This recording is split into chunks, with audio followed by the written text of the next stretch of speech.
镜头所登的台湾，台北米其林今仔日阁来公布必比登推介的夜市的小食面，去年10间，今年增加到24间，其中燕山夜市啊有一味高丽菜饭配排骨汤，真有在地味。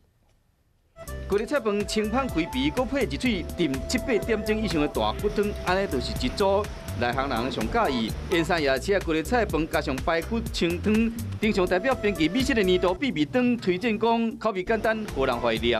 我还蛮嫩的，还蛮有传统的味道的感觉。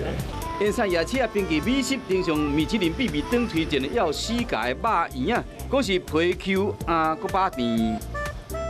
大桥头老牌东仔米糕毛上本，这摆必比登推荐的夜市小食，今年增加到24间，15间是头一摆入选的，范围阁增加到3个夜市啊。除了燕山夜市啊，3间美式的小食，公馆夜市啊，还有花西街夜市啊，嘛有日本夜市小食上本，还有南机场夜市啊，上清润饼糕、本家鸡肉饭，才有夜市阿哥卤味、树林夜市煎包、临江夜市啊，冰花圆啊，这嘛是头一摆有点心入选。 甲去年比较起来，敢若饶好鸡夜市啊，石老板麻辣臭豆腐6本，必比登推荐就代表是品质好，介绍亲民。台湾夜市的小食，平价好滋味，连评审嘛学咯。